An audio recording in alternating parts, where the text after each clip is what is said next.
Y aquí es donde venimos al asunto financiero. Pero antes de tocar las finanzas, necesito que veamos un poquito el trasfondo, porque es que las finanzas están ligadas a otras cosas. En primer lugar, vamos a hablar en esta tarde de lo que se llama integridad en tres dimensiones. Hay tres dimensiones claves en cuanto a la integridad.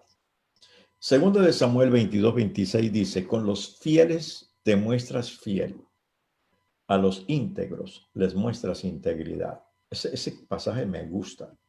O sea, Dios dice, lo que aquí el autor de Samuel dice es, Señor, tú te muestras fiel con el que es fiel y a los íntegros les muestra integridad.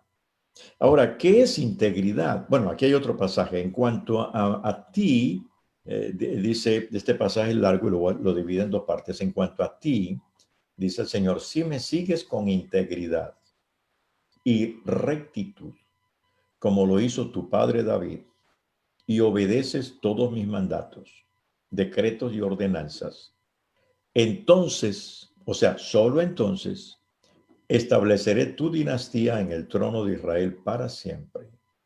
Pues a tu padre David le prometí, siempre habrá uno de tus descendientes en el trono de Israel. Sin embargo, note esa palabra, sin embargo, es una palabra puente. Si tú o tus descendientes me abandonan y desobedecen los mandatos, los decretos que les he dado y sirven y rinden culto a otros dioses, y vamos a encontrar que el dinero puede llegar a ser un dios. Sí. Entonces desarraigaré a Israel de la tierra que le he dado. Rechazaré este templo que hice santo para honrar mi nombre. Haré que Israel sea objeto de burla y de ridículo entre las naciones. Y aunque ahora este templo sea imponente, todos los que pasen por allí quedarán horrorizados y darán un grito ahogado a causa del horror y preguntarán, ¿por qué habrá hecho el Señor cosas tan terribles a esta tierra y a este templo? Y hay partes del mundo donde eso está pasando, como Europa, donde templos son cerrados y hoy son restaurantes, hasta mezquitas o Sí. bares. Y la respuesta será porque los israelitas abandonaron al Señor su Dios, quien sacó a sus antepasados de Egipto, y rindieron culto a otros dioses y se inclinaron ante ellos. Por esa razón, el Señor les envió tantas calamidades. Este es un pasaje fuerte. La pregunta que tenemos que hacernos hoy es, ¿qué es integridad? ¿Integridad qué es? ¿Es perfección? No. Es honestidad y vulnerabilidad. Eso es integridad. Mm. La palabra integridad viene de íntegro. Cuando uno habla de la harina integral, dice que está en completa, pero cuando le sacan la fibra para hacer pan blanco, por ejemplo, ya dejó de ser íntegro, porque se dividió, se le sacó un elemento que era vital. Entonces, yo puedo perder mi integridad si no soy completo como Dios quiere que yo realmente lo sea, porque si no, algo valioso se va a perder. Cuando hablamos de integridad en tres dimensiones, ¿a qué nos referimos? Hay tres elementos en los que tenemos que cuidar mucho nuestra integridad, o sea, ser completos. La primera es la doctrina. No podemos sacrificar la doctrina. La doctrina tiene que ser completa, como Dios lo dijo. No puedo modificarla, porque si la modifico pierdo integridad doctrinal. El segundo elemento es el ministerio. El ministerio que Dios me ha dado tiene que ser completo. Yo tengo que saber para qué Dios me llamó, para qué Dios, por qué Dios me dotó para algo y no tengo que estar dividido haciendo una cosa y otra y otra y otra y otra. Eso es perder integridad, porque soy como el hombre de las 100 manos, no. Wow. Y entonces tengo que saber para qué Dios me llamó. Y en tercer lugar, las finanzas. Las finanzas tienen que ser íntegras. Ahora, Cada una de estas tres se divide en tres. O sea que la doctrina debe tener tres puntas, el ministerio tres puntas y las finanzas tres puntas. Por eso es que no quise hablar de finanzas sin presentar todo el paquete porque están íntimamente ligadas. Vamos con la doctrina. Preguntita. Sí, ajá, dime. ¿Puede ponerme la anterior, la diapositiva anterior a esta? Integridad es honestidad y vulnerabilidad. Exacto. Una pregunta, ¿puede los problemas dentro de la iglesia comenzar o agravarse por la falta de que el pastor no quiera mostrarse vulnerable o los líderes? Exacto. Porque como integridad no es perfección, integridad muchos creen que integridad es la persona santa, pura, que no comete ningún error. No, porque no existe esa persona. No existe esa persona. No hay nadie perfecto, nadie. Somos humanos. ¿Por qué se nos ha enseñado tan mal en años anteriores, donde el pastor no tenía ni siquiera que ir a consejería porque eso le iba a restar, no lo sé, importancia, autoridad? Porque por mucho tiempo, especialmente desde la Edad Media, cuando Constantino absorbió la iglesia, creó lo que fue la casta sacerdotal, donde los sacerdotes eran vistos como, pues, dioses. Todavía, hoy hay un líder de una iglesia muy popular donde se le besa el dedo y el anillo y todo eso, pero también lo hay dentro de nosotros. Oh, sí. Porque se ha construido mucho los pedestales. Lo importante es, ni Jesús se puso en un pedestal siendo el Hijo de Dios. Wow. Él dijo, vino fue a servir. O sea, eso no lo aprendemos de Jesucristo porque Él fue siervo. Pero la religión nos ha llevado a poner pedestales. Entonces es el reverendo, el ministro, el apóstol o el pastor y los demás están por debajo. No, a mí me encanta lo que dijo el doctor Ted Roberts. Al pie del Calvario el terreno es plano, no hay colinas. El único que se levanta es Jesucristo.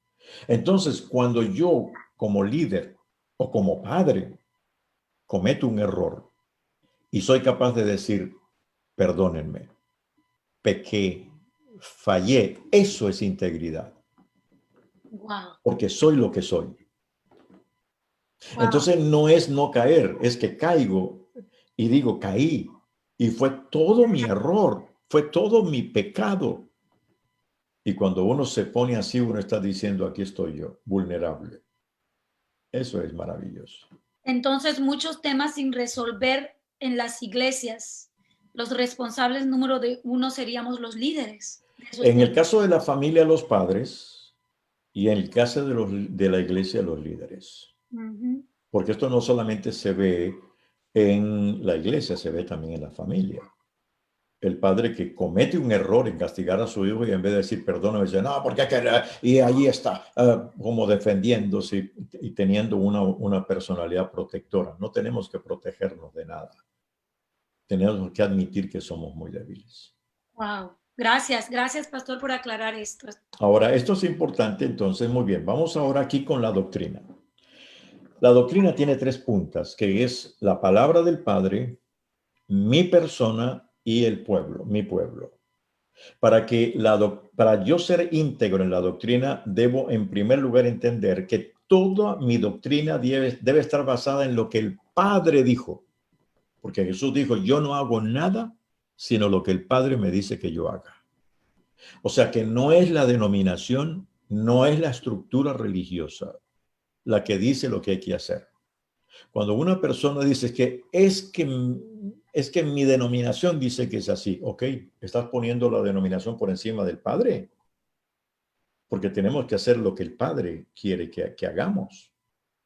Entonces, cuando yo estoy entendiendo que el Padre es importante, estoy manteniendo la doctrina sólida. Luego paso a mi persona.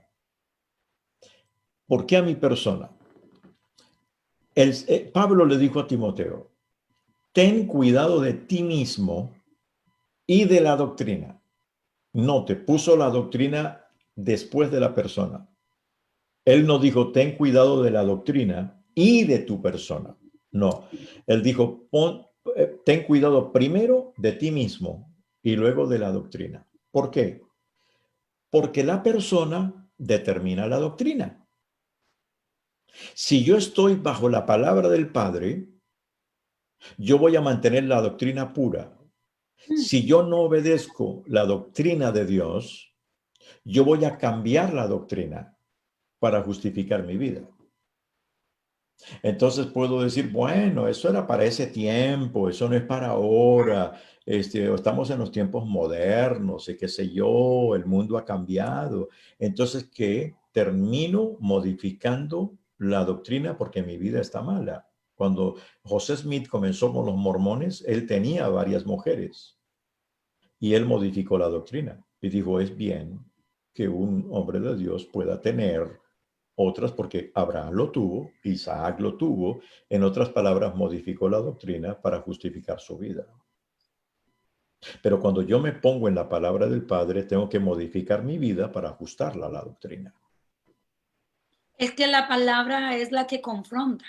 Es la que confronta, es la que determina. Jesús dijo, el cielo y la tierra pasarán, pero mi palabra No. jamás pasará. Es por eso que entonces muchos líderes en las plataformas predican una parte del texto o de la Biblia y no profundizan, no quieren ir más abajo porque Exacto. se encuentran con Ahora viene el tercer elemento, que es mi pueblo. Cuando yo le doy al pueblo lo que el pueblo quiere escuchar, estoy perdiendo integridad en la doctrina. Porque no es el pueblo el que tiene que decirme a mí lo que quieren oír, es lo que el Padre quiere que yo le diga al pueblo. Y por eso es que hoy hay mucho mensaje que acaricia a la gente se siente cómodo, el mensaje light, porque ya no me hablan del pecado, me hablan de cómo poder ser próspero y exitoso en la vida. Y si alguien se atreve a hablar un poquito más lo que el Padre dice, ay, no, modifica tu mensaje, porque se está preocupado más en mantener el pueblo cuando lo que Dios quiere es que el pueblo cambie y el pueblo no va a cambiar hasta que no le digamos lo que el Padre quiere que el pueblo haga. wow, Ahí wow. se pierde la integridad de la doctrina.